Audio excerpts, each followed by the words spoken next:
귀한 찬양 감사드립니다. 할렐루야. 오늘 복된 주일 되시기를 주님의 이름으로 축복합니다. 오늘은 11월 마지막 날이 되겠고 내일은 12월의 첫째 날이 되겠습니다.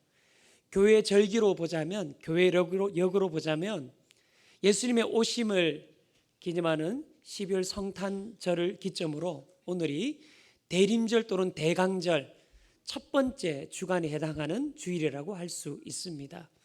참 아쉬운 것은 요즘은 교회에서나 또 사회에서 이 성탄의 분위기를 느끼기가 참 쉽지가 않습니다.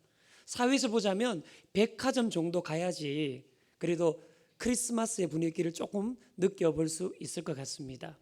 제가 그런 측면에서 참 부산에 살면서 감사했던 부분이, 부산은 매년 12월이 되면 성탄트리 축제를 남포동이라는 곳에서 하게 됩니다. 이게 어떻게 시작되었냐면 2009년도에 믿는 분들이 모여서 연말도 되고 성탄은 가까워오는데 사회는 오히려 흥청망청하는 분위기를 좀 바꿔보고 싶다. 또 부산은 불교 도시인데 기독교의 문화를 도시 전체에 좀 만들어 가보고 싶다라고 생각한 분들이 모여서, 그런 또 정치하는 분들이 모이고 또 그런 여러 전문가들이 모여서 시작하게 되어서 부산 전체의 축제가 된 게 바로 이 성탄트리 축제입니다. 여러분 사진 한번 보시면 좋겠습니다. 이 사진 보시면 이 축제가 굉장히 화려하게 합니다. 하면 남포동, 또 광복동, 그리고 국제시장에 이르기까지 참 아름답게 합니다. 여러분 12월에 여행 가실 계획이 있는 분들은 성탄트리 축제 KTX 타고 가보시면 좋겠습니다. 요즘에는 이게 원래는 교회들이 연합해서 하던 행사가 좀 여러 가지 이유로 구청에서 하고 있어서 기독교적인 색채가 조금 많이 옅어졌습니다.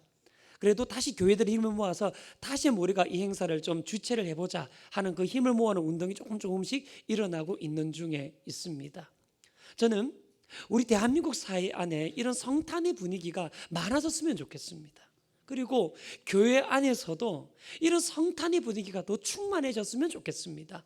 그런 의미로 여러분 대강절, 대림절 첫 번째 주간이니까 우리 앞뒤 좌우를 보시면서 메리 크리스마스 한번 인사해 보시면 좋겠습니다.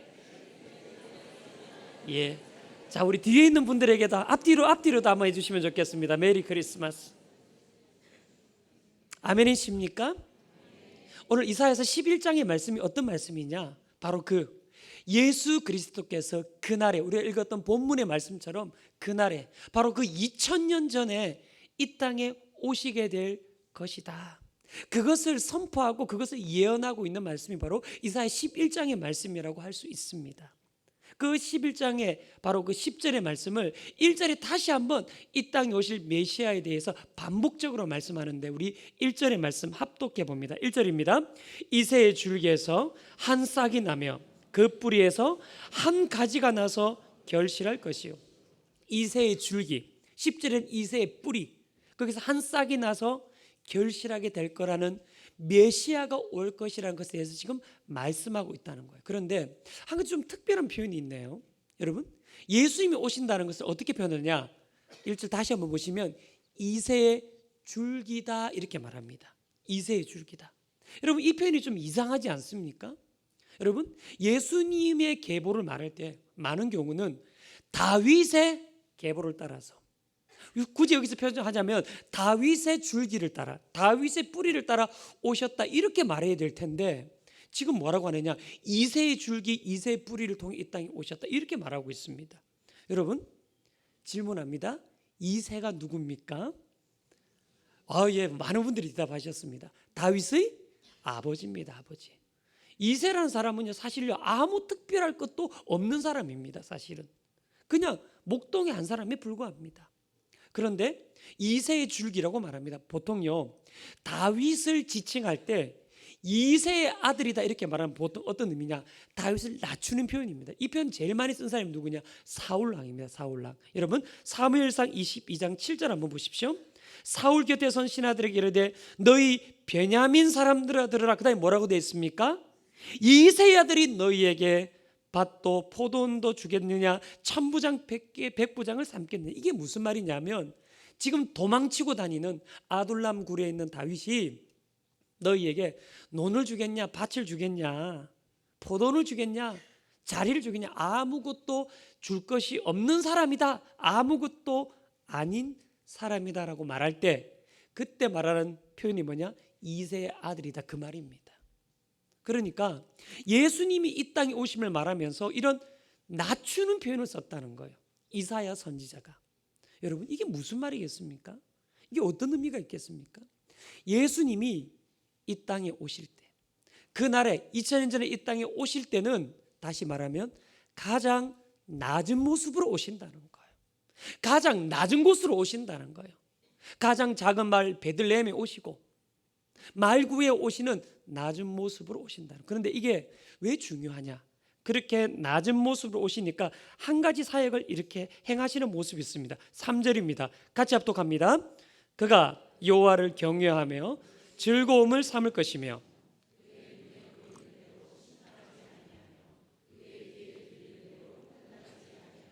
아멘. 그가 낮은 모습으로 오시니까 눈에 보이는 대로 심판하지 않고 귀에 들리는 대로 판단하지 않는다는 거예요. 이걸 쉬운 성경 보면 뭐 어떻게 되어 있느냐?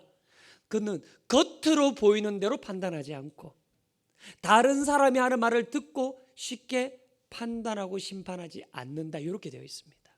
다시 말하면 그분은 이 땅에 가장 낮은 곳에 오셨기 때문에 가장 낮은 모습으로 있는 사람들의 그 겉모습 보고 판단하는 것이 아니고 들리는 얘기를 보고 판단하는 것이 아니라 뭘 보시느냐? 중심을 보신다는 거예요. 그 사람의 마음에 겉모습을 넘어, 사람들이 하는 이야기를 넘어, 겉모습을 넘어서 중심을 보시는 분이 바로 이 땅에 오신 우리의 주님이 되신다는 거예요. 여러분, 성경에 보면요, 하나님이, 우리 주님이 중심을 보신다는 의미가 있는 의미들은 너무너무 많습니다. 대표적으로 누굽니까? 다윗 아닙니까? 그의 아버지 이새는요, 기름 붓는 왕을 세울 때 그 선지자가 찾아왔을 때 그의 막내 아들 다윗을 부르지도 않았습니다. 우리가 알고 있는 것처럼 사무엘 선지자조차도요, 그의 첫째 아들부터 그 용모를 보고 기름 부으려고 하기 시작합니다. 그런데 하나님이 다윗을 오히려 불러오시면서 뭐라고 말씀합니까? 나는 외모를 보는 것이 아니라 뭘 보신다고 하셨습니까?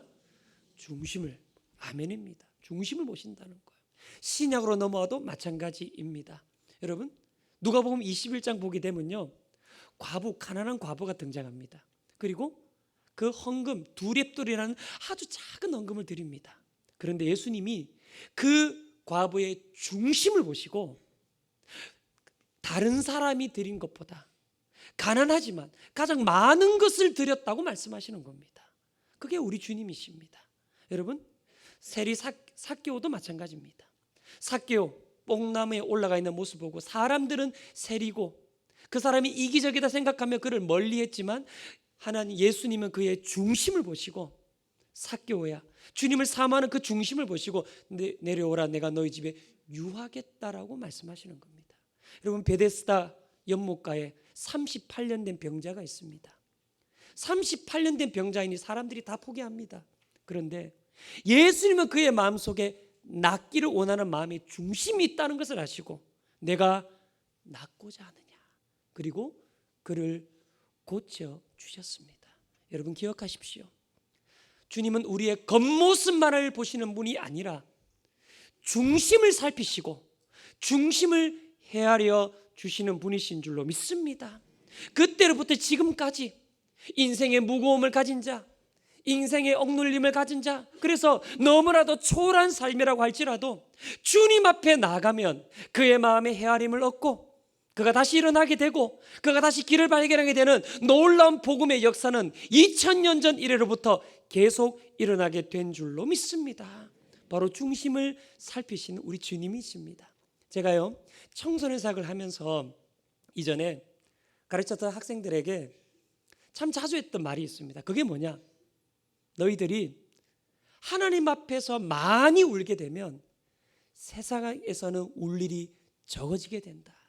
너희들이 하나님 앞에 무릎 꿇게 되면 세상에서는 무릎 꿇을 일이 적어지게 된다. 여러분, 이것이 우리의 믿음 아닙니까?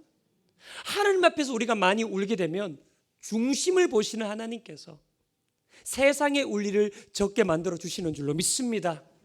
우리가 하나님 앞에, 주님 앞에 무릎 꿇게 되면 중심을 헤아리시는 주님이시기 때문에 세상에는 무릎 꿇지 않게 만들어 주시는 분이신 줄로 믿습니다. 여러분, 그 땅에 오신 그날에 바로 2000년 전에도 오시고 바로 지금도 살아계시는 중심을 살피시는 주님이 우리의 주님 되시는 줄로 믿습니다. 우리가 그 주님을 믿기 때문에 우리가 동일하게 가져야 될 한 가지의 모습이 있습니다. 그게 뭐냐? 우리도 중심을 보는 겁니다. 우리도 중심을 살피는 겁니다. 우리가 주님을 따라가기 때문에 우리도 동일하게 그 중심을 가지고 사람을 대하는 겁니다. 제가 이전에 참 감명 깊게 읽었던 책이 하나 있습니다. 그게 뭐냐면 바로 당신이 메시지다라는 책입니다. 한번 띄워봐 주십시오. 당신이 메시지다. 이 책의 내용이 뭐냐면 책의 저자는 부부입니다. 부부가 지은 책인데 이 책에서 저자가 뭘 말하냐면 하나님은 우리에게 말씀하신다는 거예요. 말씀을 하시는데 여러 말씀 중에 중요하게 하시는 말씀 한 가지가 있다. 그것이 바로 하나님은 우리와 함께 하신다. 이 말씀을 하신다는 거예요. 근데 이 말씀을 하시는데 이 말씀이 우리에게 주어졌다면 한 가지 변함없는 사실이 있다는 거예요. 그게 뭐냐? 우리가 하나님과 함께 하시면 우리 자체가 하나님의 메시지가 됐다는 거예요. 내 삶이 하나님의 메시지가 됐다는 겁니다. 그렇게 하면서요, 이 저자가 그 경험한 한 가지 이야기를 합니다. 이 부부가 자신의 집에 청년들을 저녁 초대를 한 거예요. 그 저녁을 대접하려고 이렇게 준비를 하는데 그날따라 너무너무 바빠가지고 아무 준비를 못해서 오후 늦게서야 꼭 필요한 것만 좀 사야겠다는 생각을 하고 급한 마음으로 가까운 마트로 갔다는 거예요. 근데 가까운 마트에 가보니까 그날따라 비도 오고 주차장도 너무너무 붐비고 그래서 진짜 꼭 필요한 것만 얼른 사서 소량만 계산해주는 계산대에서 빨리 계산하고 나오겠다는 마음으로 그렇게 사서 계산대 앞에 섰는데 그 앞에 한 여성이 서 있는데 이분은 물건을 잔뜩 사가 서 있더란 거예요. 소량 계산대 앞에서. 그러니까 이분이 조금 저자가 열을 받았다는 거예요. 우리나라 말로 뚜껑이 좀 열리기 시작했다는 거죠. 그런데 이 사람이 이 앞에 있는 여자분이 물건을 빨리 내려놓는데 하나하나 천천히 내려놓더라는 거예요. 조금씩 더 열을 받게 됐다는 거예요. 근데 또 계산을 해야 되는데 카드를 꺼내는데 카드를 못 찾아서 한참을 찾더니 그것도 안 되어가지고 지갑을 뒤집어서 탈탈 털고 있더라는 거예요. 너무너무 화가 나더라는 거예요, 이 저자가. 그런데 그 앞에 있는 여성분이 점원에게 계산을 하는 계산대에 있는 점원에게 뭐라고 말을 하느냐? 사실은 오늘이 우리 딸이 항암 치료를 받는 첫째 날입니다. 그러다 보니까 딸한테 뭔가를 해줘야 되겠는데 어떻게 해야 되지 경황은 없고 그래서 나도 급한 마음에 지금 이 자리에 서 있게 되는 거 참 그래서 오래 걸리는 건 미안합니다. 이런 말을 하더라는 거예요. 그 말을 들은 저자가요 아무 말 없이 카드를 꺼내서 그 점원에게 내 것도 계산하고 앞에 있는 이분의 것도 계산해 주십시오. 그렇게 했다는 거예요. 책이 그 다음에 뭐라고 적혀 있냐면요 이렇게 되어 있더라고요. 어떤 사람을 보면 나는 매우 친절한 사람인 것처럼 보일 수 있겠지만 나는 사실 그때 회개의 몸짓을 한 것이다. 이렇게 적혀 있더라고요. 그때부터 이 저자의 관점이 바뀌었다는 거예요. 운전할 때 내 앞에 답답하게 짜증나게 하는 그 사람, 식당 가면 나를 불편하게 대하는 사람, 그 사람에게도 그렇게 대하는 것 동안에 내가 모르는 뭔가 삶의 이야기가 있을 거다. 그런 생각을 하기 시작하게 됐다는 거예요. 여러분, 주님 우리와 함께 하십니다. 그래서 우리는 하나님의 메시지가 된 것입니다. 우리가 가져야 될 마음이 무엇입니까? 내 앞에 나를 불편하게 하는 사람. 제가 이 책이 왜 기억이 되었느냐? 저도요 친절하지 않은 사람 싫어하거든요. 무례한 사람 제가 싫어하거든요. 근데 이 책 보면서 생각이 되더라고요. 나에게 친절하게 대하지 못하는 그 사람 안에 뭔가 내가 알지 못하는 다른 이야기가 중심이 있을 수 있다는 거예요.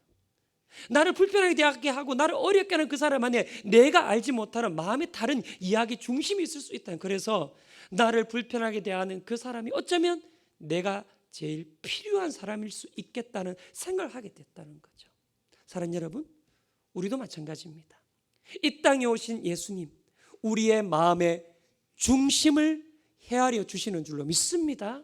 그리고 우리도 동일하게 내 옆에 있는 한 사람, 어쩌면 나를 불편하게 한 사람에 대해서 내가 그 사람의 마음에 중심을 헤아려 줄 때, 그때 내 중심을 헤아리시며 동일하게 이 땅 가운데 역사하시는, 내 삶 가운데 역사하시는 주님을 경험하게 되는 줄로 믿습니다. 이런 은혜가 있는 성탄의 계절을 맞이하시고 여러분의 삶이 되기를 주님의 이름으로 축복합니다. 오늘 말씀 보니까요, 그렇게 예수님이 이 땅 가운데 사역하실 수 있는 중요한 이유가 등장을 합니다. 그게 2절의 말씀입니다. 여러분 2절 말씀 합독해 봅니다. 그의 위에 여호와의 영 곧 지혜와 총명의 영이요 모략과 재능의 영이요 지식과 여호와를 경외하는 영이 강림하시리니. 뭐라고 합니까? 예수님이 이 땅에 오시는데 그 메시아가 오실 때 여호와의 영이 그 위에 강림해 계신다는 거예요. 그런데요, 이 표현이 그냥 하나가 아니고 몇 가지입니까? 말씀 그대로 띄워주십시오. 여호와의 영, 지혜의 영, 총명의 영, 다음 뭡니까? 모략의 영, 재능의 영, 지식의 영, 여호와를 경외하는 영. 무려 7가지입니다. 7가지. 7가지. 다시 말하면 예수님이 이 땅에 오신 것, 우리가 기억하는 게 무엇입니까? 보통 7은 성경에서 뭘 상징하는 수입니까? 그렇죠, 완전한 숫자를 상징하는 겁니다. 그러니 예수님이 이 땅에 오심도 그렇고요, 그분이 공생애를 시작하심도 그렇고요, 모든 사역을 하시는 그 사역 안에 모든 중심은 어디에 있느냐? 바로 성령의 사역에 있었다는 겁니다. 성령님이 함께 하시니 이 모든 것이 가능했다는 거예요. 여러분 누가복음 1장 35절 보게 되면요, 천사가 수태를 고지하는 장면이 있습니다. 그때 천사가 뭐라 하느냐 말씀 한번 보십시오. 성령이 내게 뭐라고요? 임하시고, 마리아에게 성령이 임하시니 독생자 예수 그리스도를 잉태케 됐다는 겁니다. 여러분 마태복음 3장에 가게 되면요, 예수님이 세례를 받으시는 장면이 있습니다. 여러분 그 세례를 받으실 때 어떻게 됩니까? 성령이 어떻게 해요? 비둘기같이 임했다는 거예요. 요한복음 1장 가면요, 세례 요한의 그 장면을 보면서 성령이 비둘기같이 그의 머리에 임하여 있다, 이렇게 선포를 하는 겁니다. 여러분 예수님의 사역도 마찬가지입니다. 사도행전 10장으로 가보겠습니다. 같이 합독합니다. 38절입니다. 합독합니다. 하나님이 나사렛 예수에게 성령과 능력을 기름 붓듯 하셨으며 그가 두루다리시며 선한 일을 행하시고 마귀에게 눌린 모든 사람을 고치셨으니 이는 하나님이 함께 하셨습니다. 예수에게 성령의 능력을 어떻게 하셨다고요? 기름 붓듯 하셨다. 그 성령의 능력을 부으시니 그가 비록 하나님의 아들이시지만 인간의 모습으로 오셨기 때문에 그 능력이 아니면 그분도 모든 일을 행할 능력이 없다는 거예요. 그런데 기름 붓듯 하시니 그가 선한 일을 하고 그가 자유케 하고 구원하는 일을 하고 모든 십자가의 사역을 완성하셨다는 겁니다. 여러분 동일합니다. 그날 2000년 전 이 땅에 오신 주님께서 우리에게 보여주시는 것이 무엇입니까? 우리에게도 동일하게 이 성령의 능력은 필요하다는 겁니다. 이 성령의 능력이 있어야 된다는 거예요. 교회 안에 이 능력이 있어야 된다는 것입니다. 여러분 창세기에 가보면요, 하나님이 사람을 만드시는 장면이 나옵니다. 특별히 창세기 2장 7절을 보게 되면 뭐라고 말씀하시느냐, 사람이 생령이 됐다, 이런 표현이 나옵니다. 그런데 어떻게 생령이 되느냐, 그 코에 뭘 불어넣어 주시니까? 생기를 불어넣어 주시니까 생령이 됐다는 거예요. 이 생기, 루하으, 이게 무엇입니까? 하나님의 호흡이자 하나님의 성령이 그 안에 들어가니 살아 움직이고 하나님을 닮은 생령, 사람이 됐다는 겁니다. 반대로 말하면요, 생기가 들어오지 않으면 사람은 뭐냐? 그냥 흙일 뿐이라는 거죠.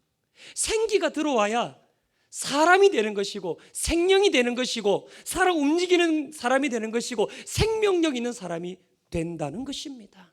사랑하는 여러분, 우리에게도 우리 주님이 그러하셨던 이런 성령의 은혜가 있게 되기를 주님의 이름으로 축복합니다. 성령의 은혜를 구하게 되시기를 축복합니다. 제가요 이전에 목사 안수를 받는 시점에 목사 안수식을 앞두고 참 오랫동안 기도했던 적이 있습니다. 하나님, 이제 제가 목사가 되는데 하나님 아시는 것처럼 제가 성품도 모자라고 부족하고 지혜도 없고 능력도 없는데 하나님, 이번 목사 안수를 받을 때 노예에 계시는 목사님들만 안수하지 말고 우리 성령님이 직접 안수해 주셔가지고 성품도 변화가 되고 지혜도 허락하시고 능력도 충만히 부으신 은혜를 허락하여 주시옵소서. 아멘 해주셨죠. 사역하면서요, 제가 한번 그 과거 그리고 지금까지의 저의 모습들을 한번 뒤돌아봤습니다. 여러분, 한번 질문해 보겠습니다. 제가 그 기도를 응답 받았을까요? 못 받았을까요? 예, 믿음 가지고 말씀하시는데 못 받았습니다. 성품도 아직 여전히 문제가 많고 지혜는요 정말 부족하고 능력은 정말 모자랄 때 너무너무 많습니다. 한날 제가 새벽기도 하다가요, 갑자기 그 생각이 떠올라서, 하나님, 제가 정말 꼭 필요한 기도고 중요한 기도고 간절한 기도인데 왜 그때 그 기도 응답해 주지 않으셨습니까? 제가 질문한 적이 있습니다. 근데 하나님이 제 마음속에 어떤 깨달음을 주시냐면, 성령의 능력은, 성령의 충만은 그때 목사 안수 받을 때만 필요한 것이 아니고 날마다 필요한 것이다. 날마다 구해야 되는 것이다. 날마다 사모해야 되는 것이다. 날마다 찾아야 되는 것이다. 그런 마음을 주시더라고요. 사랑하는 여러분, 저는 이런 은혜가 저에게도 있고 우리 모두 있게 되기를 주님의 이름으로 축복합니다. 말씀을 준비하면서요, 제가 금요 기도회나 기도 인도할 때 자주 부르는 찬양 하나가 떠올랐습니다. 그게 뭐냐면요, 우리들의 무기는 육체가 아니요 그러나 강하오. 가사 한번 띄워주시겠습니까? 우리들의 무기는 육체가 아니요 그러나 강하오. 다음입니다. 예. 예. 그러나 강하오. 참으로 강하오. 우리들의 무기는 육체가 아니요 그러나 강하오. 어디 안에서요? 성령 안에서. 후렴 한번 보시겠습니까? 견고한 진을 파는 강력이요 강한 힘이요 참으로 강하오. 견고한 진을 파는 강력이요 강한 힘이요 어디에서요? 성령 안에서요. 여러분 아시는 분들 우리 후렴 한 번만 불러보겠습니다. 견고한 진을 파는 강력이요 강한 힘이요 참으로 강하오. 견고한 진을 파는 강력이요 강한 힘이요 우리 박수 치면서 한번 더 하겠습니다. 견고한 힘은 견고한 진을 파는 강력이요 강한 힘이요 참으로 강하오. 견고한 진을 파는 강력이요 강한 어디 안에서요? 성령 안에서. 아멘이십니까? 강한 힘은 우리 안에 있는 것이 아니라 성령 안에서 주어지게 되는 줄로 믿습니다. 그날 2000년 전 이 땅에 오신 우리 주님처럼 동일하게 우리도 바로 오늘 이 성령의 능력을 구하며 그 능력 안에 살게 되기를 주님의 이름으로 축복합니다. 오늘 말씀 보니까요, 주님이 그 능력 가운데 사셨기 때문에 놀라운 일을 이루어 가시는 장면을 예언하고 있습니다. 그것이 바로 10절의 말씀입니다. 10절 합독합니다. 그날에 이새의 뿌리에서 한 싹이 나서 만민의 기치로 설 것이요 열방이 그에게로 돌아오리니 그가 거한 곳이 영화로우리라. 아멘. 그날에, 주님 오시는 그날, 2000년 전 그날에 이새의 뿌리에서 한 싹이 나서 만민의 기치로 서고 열방은 그분께로 돌아오게 된다는 거예요. 여기서 기치라는 단어가 뭐냐? 깃발을 말하는 겁니다. 깃발. 영어 성경 보면요, 배너입니다. 배너. 우리 1층만 가도요, 배너들이 자주 서 있게 되지 않습니까? 현수막 세워둔 겁니다. 이게 무슨 말입니까? 예수님은 깃발이 되시는데 어떤 깃발 되시냐? 구원의 큰 깃발이 되신다는 거예요. 구원의 놀라운 깃발이 되신다는 거예요. 그 예수님이 깃발이 되시고 구원의 모든 열방에 있는 사람들은 그 구원의 깃발 안으로 모여오게 될 것이다. 돌아오게 될 것이다. 나오게 될 것이다. 이걸 말해요. 이어지는 11절의 말씀 보십시오. 그것을 말씀하면서요, 어떻게 말하냐? 아수르, 애굽, 바드로스, 구스, 엘람, 시날, 하맛, 바다의 모든 섬들까지. 이게 무슨 말이냐면요, 이스라엘을 둘러싸고 있는 모든 나라들입니다. 다시 말하면 동서남북 섬들까지도 구원받는 백성이 나오게 될 거라는 거예요. 12절 보면요, 어떻게 되는지 아십니까? 흩어진 자가 나오고요, 쫓긴 자들이 나옵니다. 흩어진 자가 있다 할지라도, 인생이 쫓겨간 자가 있다 할지라도, 아니면 남아있는 자들이 있다 할지라도 그 구원의 깃발 앞으로 나오게 될 것이다. 이것을 지금 말하고 있는 것입니다. 그 주님의 마음이 느껴지십니까? 하나님의 마음이 느껴지십니까? 나는 돌아오게 하겠다는 거예요. 나는 돌아오게 하기 위해 이 땅에 왔다는 거예요. 여러분, 제가 지난주에 말씀을 전하면서 엠마오 도상에 있는 두 제자의 이야기를 말씀을 나누었습니다. 그리고 제가 이런 말씀 드렸습니다. 엠마오 도상의 그 길은 그걸로 끝난 것이 아니고 이어져서 사도행전의 초대교회 이야기로 이어지게 되었다 말씀을 드렸습니다. 여러분, 사도행전 초대교회의 그 이야기는 어떤 이야기입니까? 사도행전 1장 보니 약속하신 것을 기다리라. 그들은 간절히 기도하며 기다립니다. 2장을 보니 성령이 강림을 하십니다. 그리고 그들은 방언으로, 다른 말로 기도하기 시작합니다. 근데 그 기도가, 처음 한 그 기도가 어떤 기도냐? 11절의 말씀 보십시오. 11절입니다. 그레데인과, 우리 11절 말씀 같이요. 그레데인과 아라비아인들이라 우리가 다 우리의 각 언어로 하나님의 큰 일을 말함을 듣는도다. 하나님의 어떤 일요? 큰 일을 말함을 듣게 되었다는 겁니다. 여러분, 하나님의 큰 일이 무엇입니까? 모든 백성을 구원해 가시기를 원하는 그 놀라운 구원과 구속의 계획 아니겠습니까? 예수 그리스도를 보내셔 이 땅의 구원의 역사를 완성해 가시는 그리스도의 놀라운 계획 아니겠습니까? 복음으로 구원하시는 복음의 계획, 그 놀라운 신비를 지금 말하고 있는 것 아니겠습니까? 그 말하는 놀라운 큰 일을 듣고 많은 사람이 구원받게 되었다는 것입니다. 여러분, 기억하십시오. 하나님의 마음, 구원의 깃발 되시는 우리 주님의 마음은 돌아오게 하겠다는 거예요. 구원하시겠다는 거예요. 건져내시겠다는 거예요. 살려내시겠다는 것입니다. 그러니 우리가 동일하게 그날에 2000년 전에 오셨고 바로 지금도 살아계신 주님을 믿는다면 우리가 품는 마음은 뭐겠습니까? 우리도 동일하게 돌아오게 하는 그 통로로, 살리는 그 통로로 하나님 내 삶도 올려드립니다. 그 마음 아니겠습니까? 여러분, 지금은 연말입니다. 곧 성탄의 계절을 우리는 계속해서 맞이하게 될 것입니다. 이제 한 해가 끝나고 새해가 올 것입니다. 많은 경우 믿는 사람이든 믿지 않는 사람이든 새해가 되면 새해의 결심을 하게 됩니다. 여러분, 그때 그 결심하는 많은 사람이 여러분 옆에 있을 때 혹 쫓겨간 자와 같은 사람들이 있습니까? 아니면 흩어진 자와 같은 사람이 있습니까? 믿음이 흩어진 자가 되었고 하나님 앞에서 저 멀리 인생의 질고와 죄와 여러 가지 인생의 문제를 말미암아 저 멀리 애국까지 나가 있는 여러분 옆에 있는 사람이 있습니까? 그 사람이 혹 있다면 구원의 하나님은 건져내시기를 기뻐하고 역사하시니 하나님은 저는 그 통로가 되어서 이번 신년 감사주일 1월 첫 번째 주일은 그 사람을 이끄는 통로로 쓰임 받겠습니다.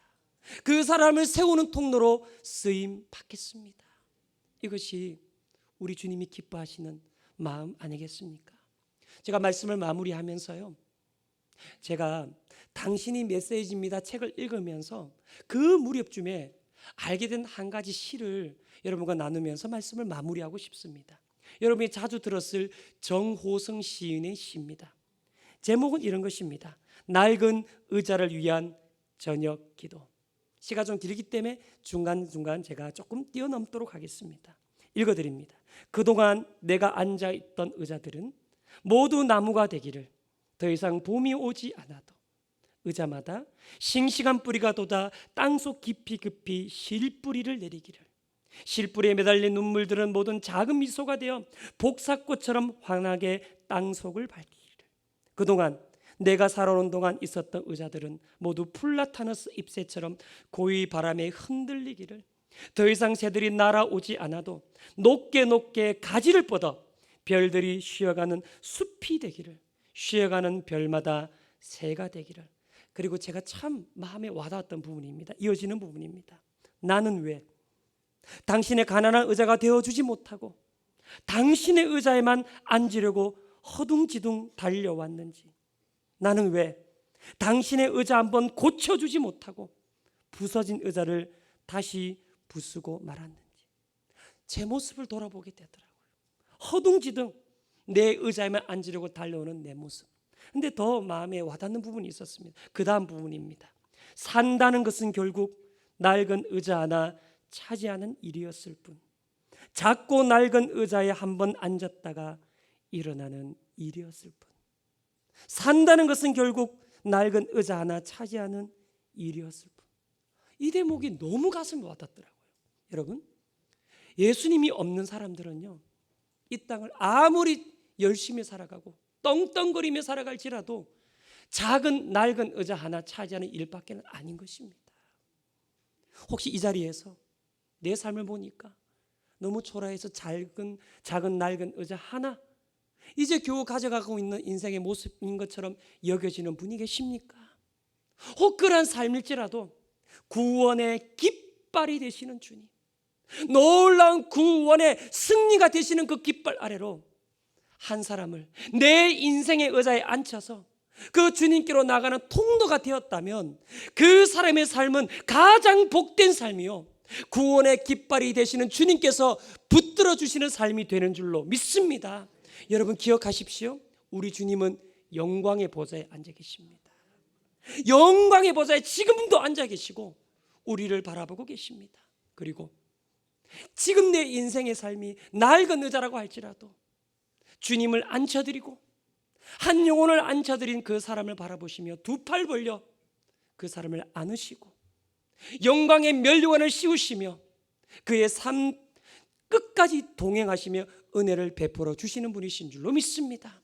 그 주님 2000년 전 바로 그날 이 땅에 오셨고 오늘도 이 가운데 살아 계십니다. 여러분 기억하십시오. 우리의 중심을 알고 계십니다. 주님 앞에 오래 울면 세상에서 울 일이 적어지는 줄로 믿습니다. 주님 앞에 무릎 꿇게 되면 세상에 무릎 꿇을 일이 적게 만들어 주시는 줄로 믿습니다. 왜요? 우리의 중심을 아시니. 그러니 나도 다른 사람의 중심을 살피겠습니다. 그것을 고백하는 겁니다.